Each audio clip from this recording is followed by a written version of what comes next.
Mystère de la transfiguration, mystique de la montée et de la descente.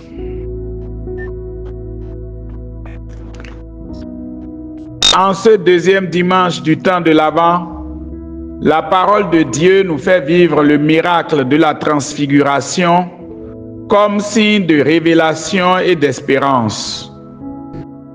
Ce mystère oblige le disciple du Christ à vivre dans la foi deux mouvements apparemment opposés, celui de la montée et celui de la descente.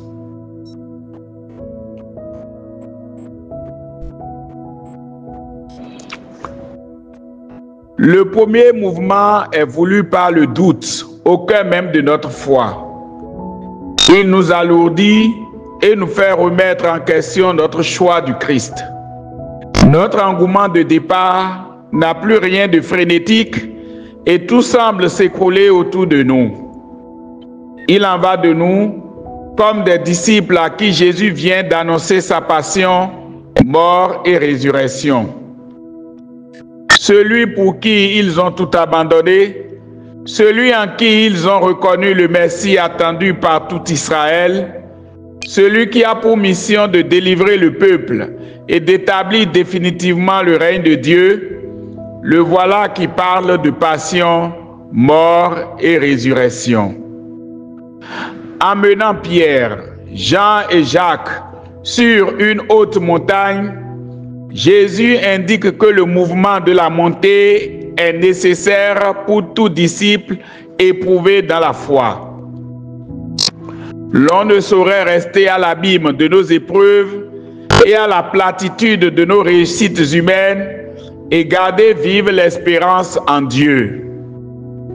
Cette montée consiste à arpenter péniblement le chemin des routeurs pour que Dieu, qui nous y conduit et qui nous y attend, rayonne autrement dans notre cœur. Nous y discernons sa volonté qui rajeunit notre âme désormais portée par les ailes de l'espérance. Le bonheur s'y resplendit et nous transfigure aux côtés de l'agneau vainqueur, entouré des plus grands saints. Autrement dit, il faut tout laisser pour élever son âme vers Dieu. Notre vie, notre vision de Dieu s'améliore.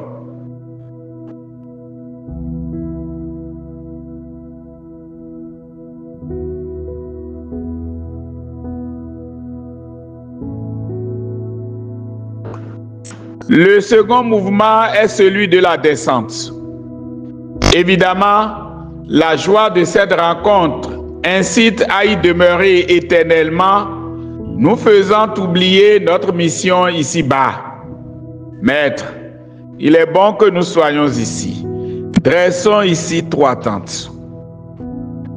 Y demeurer ainsi fait voler dans une balade d'illusions, transformant la contemplation en des rêveries dénuées de véritables racines spirituelles.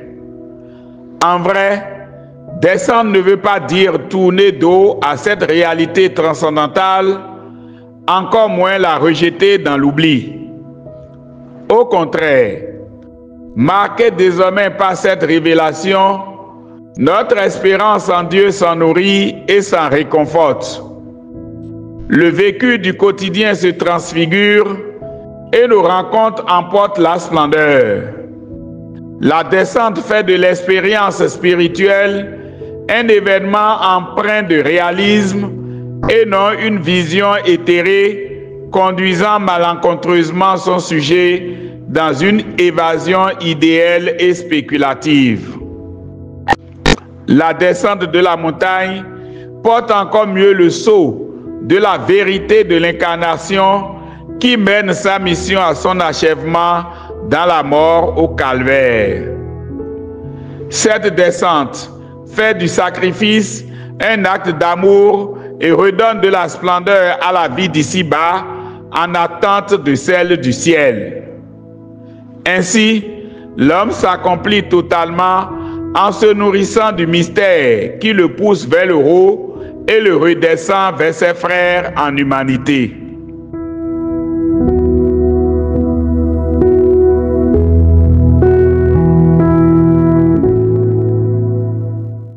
En conclusion, le symbolisme de la montagne, référence significative du carême, nous porte à contempler Dieu autrement.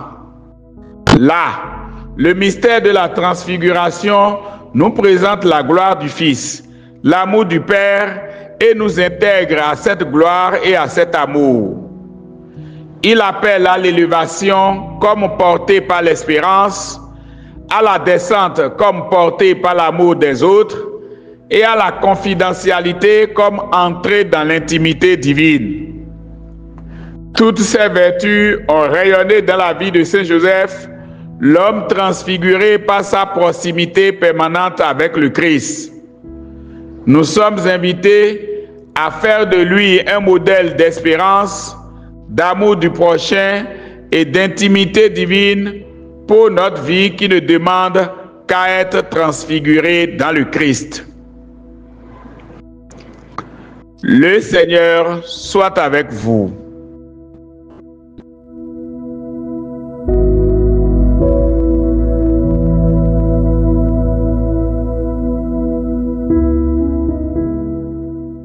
Prions. Saint Joseph, homme de silence et de lumière, toi qui as contemplé le visage du Christ dans l'humilité de la vie cachée, guide-moi sur le chemin de la transfiguration intérieure.